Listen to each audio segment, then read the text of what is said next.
नमस्ते।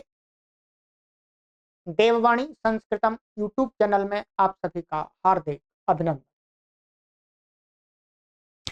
मित्रों, शुद्ध वर्तनी श्रृंखला हमारी निरंतर चल रही है। आज इसी श्रृंखला में कुछ शब्दों का शुद्धिकरण करेंगे और आज के शब्द बहुत ही महत्वपूर्ण हैं। वैसे तो प्रत्येक वीडियो के अंदर में जो आपके समक्ष शब्दों को पहुंचा रहा हूं, तो आपके लिए, चाहे आप विद्यार्थी हैं, चाहे आप शिक्षक हैं, बहुत ही उपयोगी हैं। आप उनका भरपूर लाभ उठा सकते हैं, उठाना चाहिए। प्लेलिस्ट हमने बना दी है, जब भी आपको समय लगे आप लाइव देख लीजिएगा। लाइव नहीं देख सकते हैं तो शुद्ध वर्तनी नाम की प्लेलिस्ट है, उस पर क्लिक करिएगा, आपको सभी वीडियोज क्रम से प्राप्त हो जाएंगी। और साथ साथ में विद्या के प्रचार प्रसार के लिए अपने मित्रगणों को भी शेयर करते रहें। चलिएगा, आज मैं आपके समक्ष शब्द लेकर के आ रहा हूं, जिसका आपको स्वयं देखना है कि आप क्या प्रयोग करते हैं।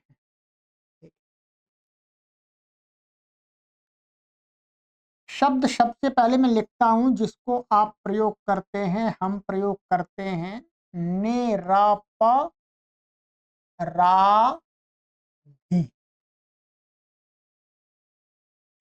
और एक शब्द है अपराधी। अच्छा, अपराधी को मैं ऊपर लिखता हूं।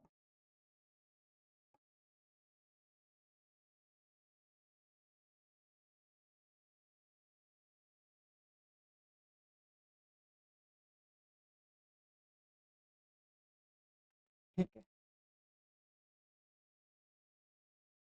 ये दो शब्द आप बहुत सुनते होंगे और लेखन में भी आप देख रहे होंगे। आप लिखते भी होंगे, पढ़ाते भी होंगे या पढ़ते भी होंगे। ठीक है, क्या शब्द है ये? अपराधी। अपराधी का अर्थ क्या होता है? जो व्यक्ति अपराध करने वाला अपराधी होता है। अपराधी। और निरपराधी आप किसको कहते हैं? ठीक है, जो अपराध नहीं करता है उसी को तो आप निरपराधी बोलते हैं। निरपराधी, अपराधी माने जो गलतियां करता है, जो कोई गलत कार्य करता है, उसके लिए आप बोलते हैं। और निरपराधी किसको बोलते हैं आप? जो गलतियां नहीं करता है, कोई गलत काम नहीं करता है, वो व्यक्ति को आप कहते हैं निरपराधी। ये शब्द तो बिल्कुल सही है, इसका प्रयोग बिल्कुल सही है, ध्यान रखें। अपराधी अर्थात जो अपराध करने वाला व्यक्ति है, उसको क्या कहते हैं? अपराधी। परंतु जिसके लिए जो अपराध नहीं करता है, उसके लिए जब आप इस शब्द का प्रयोग करते हैं, तो ये गलत प्रयोग है। ध्यान रखेंगे, शब्द तो ठीक है, क्या है? शब्द तो ठीक है, परंतु जिस अर्थ में आप प्रयोग करते हैं वो गलत। मैंने बता दिया, जो व्यक्ति अपराध नहीं करता है उसको आप कहते हैं कि ये निरपराधी है। भाई ये निरपराधी है, इसको छोड़ दो, बस ये गलत है। शब्द तो ठीक है, निरपराधी शब्द का ये अर्थ नहीं होता है कि जो व्यक्ति अपराध नहीं करता है उसको निरपराधी कहते हैं। जो व्यक्ति अपराध नहीं करता है उसको हम कहते हैं, वास्तव में हमें कहना चाहिए सही, निरपराध। बहुत बड़ी बात बता रहा हूं आपको, अभी मैं आपको सब खोल के बताऊंगा। निरपराध व्यक्ति,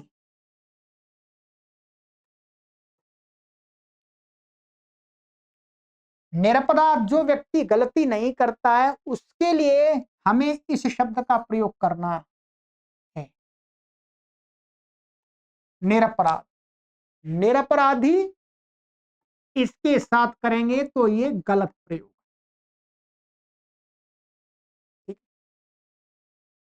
समझ में आ रहा है? अब इस शब्द को खोलते हैं। थोड़ा सा समय लंबा हो सकता है वीडियो का, क्योंकि ये मोटी सी बात मैंने बता दी। पहले मैं हिंदी वाले दर्शकों को ध्यान में रख करके बता रहा हूं, फिर उसके बाद में थोड़ा सा जो संस्कृत जानते हैं उनको ध्यान में रख के बताऊंगा, क्योंकि हिंदी की सीरीज चल रही है। ठीक है, अब देखिएगा, पहले सबसे पहले हमें ये देखना है कि इसके अंदर और इसके अंदर कौन कौन से शब्द हैं। सबसे पहले इसके अंदर लेते हैं हम, यहाँ दोनों में हमें वैसे क्या दिखता है, निर है। ये क्या है, निर उपसर्ग है। हिंदी में हमें उपसर्ग ही बोलते हैं, संस्कृत में भी इसको उपसर्ग बोलते हैं, संस्कृत से आया हुआ है। निर शब्द है इसके अंदर, और दूसरा क्या है, अपराध। ठीक है, और ऊपर वाले में क्या है, निर है,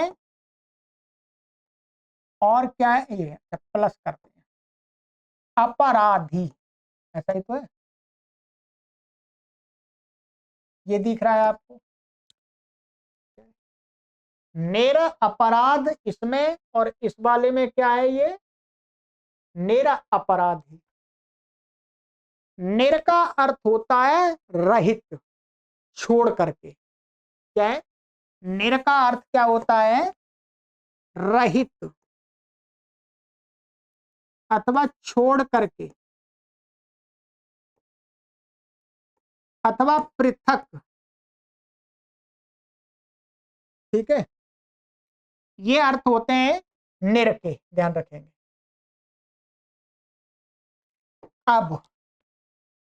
अब देखिएगा, निर माने छोड़ करके, अर्थात रहित। तो इसका जब हम इससे बनाएंगे, अपराध रहित माने जिसमें अपराध नहीं है, जिसने अपराध नहीं किया है। तब निर और अपराध को मिला देंगे तो र में अ मिल जाएगा, तो क्या बन जाएगा, ये निर, और अप मिल गया परा, बन गया। निरपराध माने अपराध रहित कोई व्यक्ति,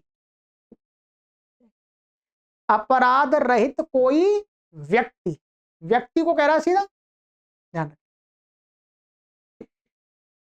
इसने कहा है व्यक्ति को।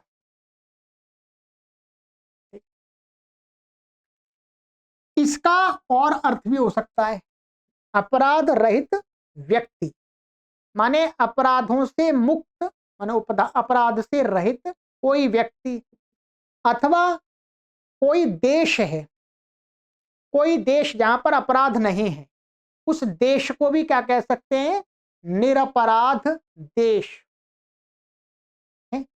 निरपराध परिवार, जिस परिवार में कोई अपराध नहीं है, कोई गलत कार्य नहीं होता है, वो परिवार भी क्या कहा जा सकता है, निरपराध।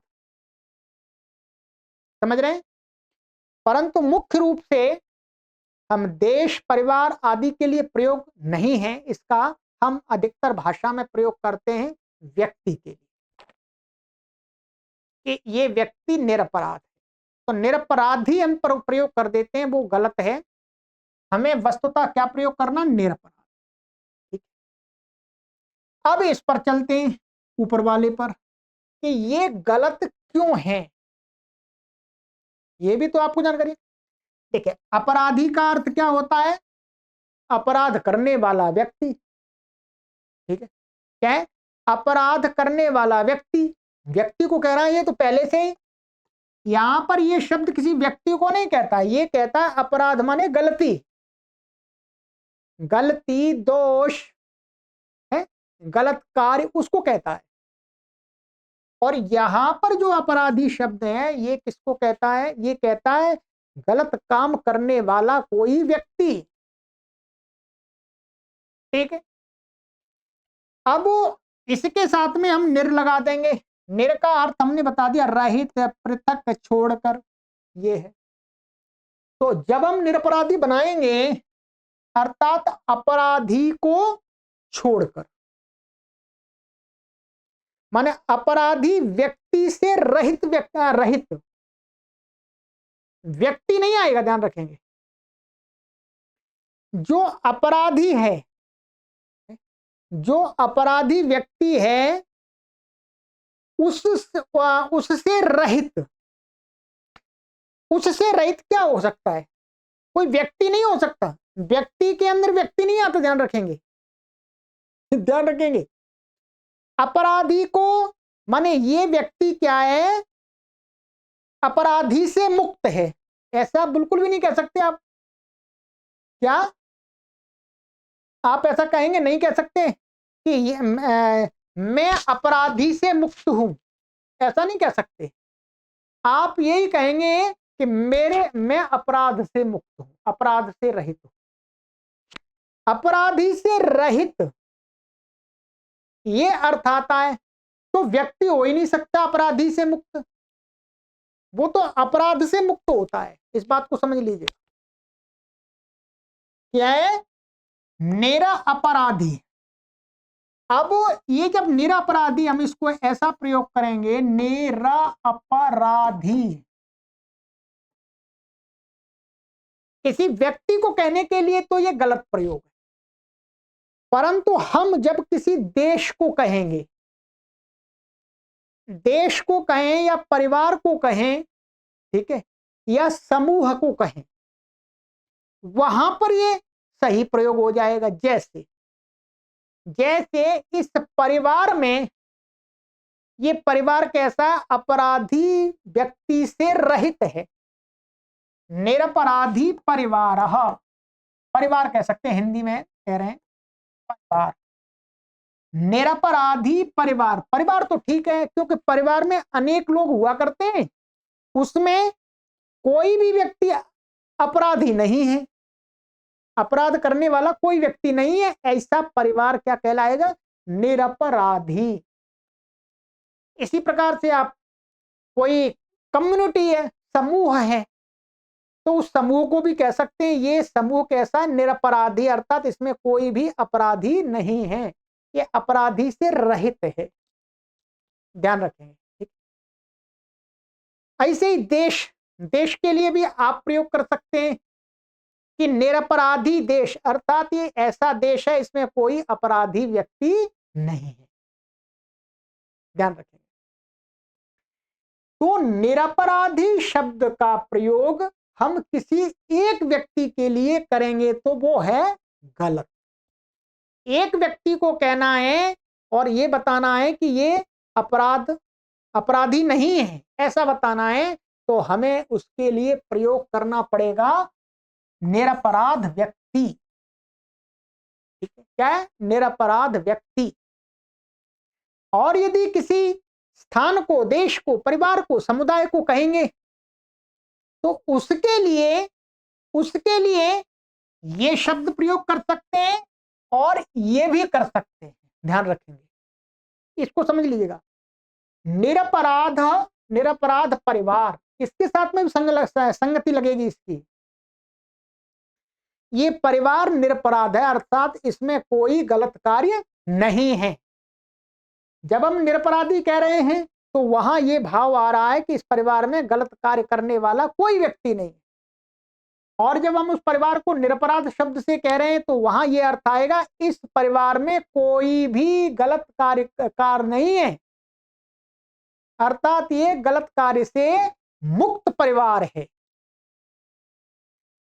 तात्पर्य वही निकल के आएगा। परंतु परिवार, देश आदि के लिए जहां पर एक से अनेक को बताने के लिए हम प्रयोग करेंगे, तब हम इस शब्द का भी प्रयोग कर सकते हैं और इसका भी। परंतु किसी एक व्यक्ति को हम ये कहना चाहेंगे कि ये अपराध से मुक्त है, अपराध से रहित है, तो फिर उसके लिए ये ही शब्द प्रयोग होगा, ये वाला नहीं होगा। जबकि इस बात को बिना ध्यान में रखे हुए हम धड़ल्ले से निरपराधी व्यक्ति, निरपराधी, ये निरपराधी है, ये तो निरपराधी है, प्रयोग करते हैं। बस ये है इसमें गलत। ठीक है, तो ये आपको मैंने संस्कृत के हिसाब से आपको बता दिया, ठीक है। अच्छा, अब चलते हैं आगे थोड़ा सा। अपराधी, अपराधी में क्या होता है, अपराधी कैसे बना है, अपराध शब्द है, और इसमें क्या है, ये संस्कृत भाषा में दो प्रकार से बनता है। क्या है? दो प्रकार से बनता है। एक बनता है अपराध प्लस ये इन प्रत्यय है, ये वास्तव में मूल क्या है, इनी प्रत्यय है। संस्कृत वाले समझेंगे, अब हिंदी वाले नहीं समझेंगे शायद। और एक दूसरे प्रकार से ये कैसे बनता है, ये अपराध अप उपसर्ग है, यहां पर भी ये अप उपसर्ग पूर्वक राध धातु है, ये क्या है, राध, और यहां पर क्या होता है, इससे इणनी प्रत्यय होता है। इणनी प्रत्यय का भी क्या बचता है, इन बचता है। ये दो प्रकार से क्या बनता है, निरपराधी ऐसे बन जाता है। क्या है, निरपराधीन ऐसा बनता है। ये संस्कृत में, प्योर संस्कृत में ऐसा बनता है, परंतु जब इसमें प्रयोग करते हैं इसका, तो ऐसा प्रयोग नहीं होता है इसका, फिर आगे इस प्रकार से प्रयोग करते हैं, प्रयोग में निरपराधी ये प्रयोग।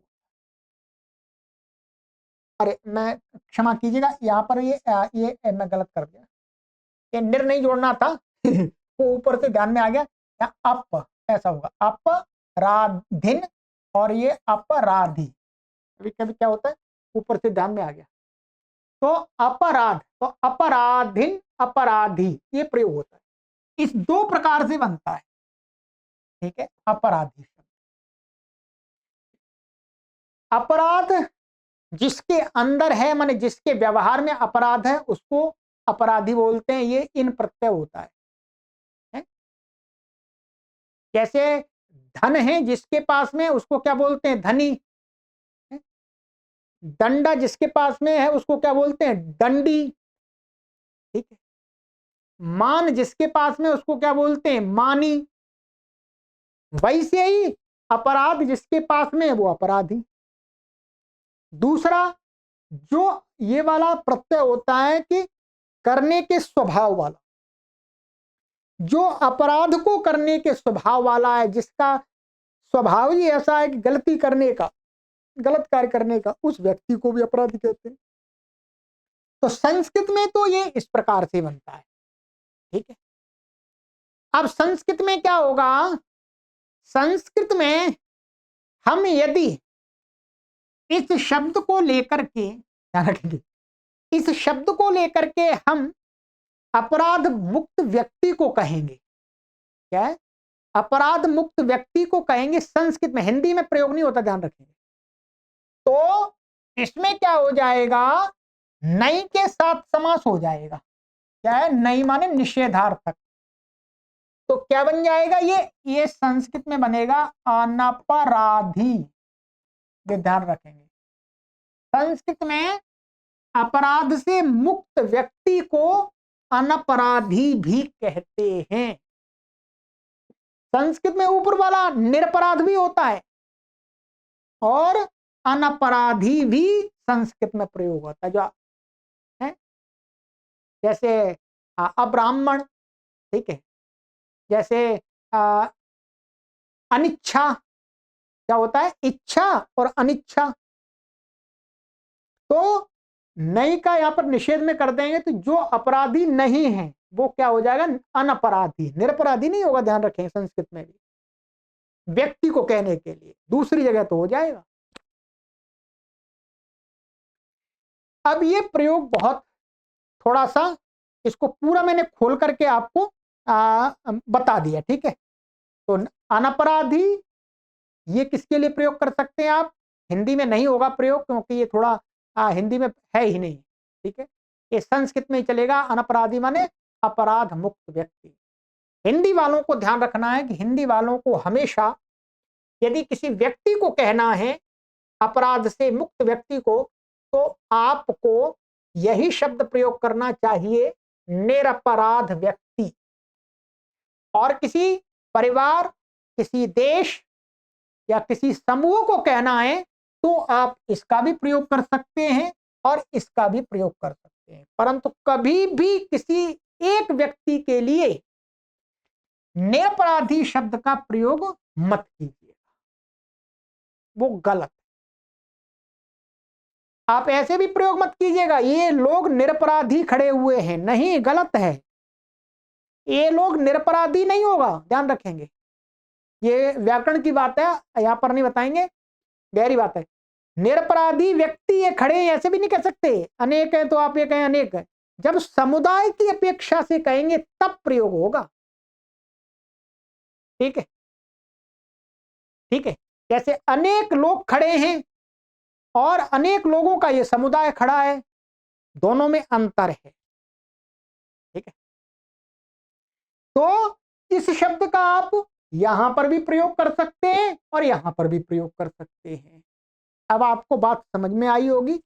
कमेंट अवश्य कर दिया करें, कमेंट के आपसे पैसे नहीं लिए जाते, पैसे तो हम किसी चीज के नहीं ले रहे आपसे। ठीक है, चलिएगा तो आगे नए शब्द के साथ मिलते हैं। तो आपको समझ में आ गया होगा, व्यक्ति के लिए निरपराध और गलत सही है, निरपराधी गलत। सभी को सादर नमस्ते, लाइक और शेयर भी कर दिया करें और चैनल को सब्सक्राइब नहीं किया तो सब्सक्राइब भी करें, ये तो आपका कर्तव्य।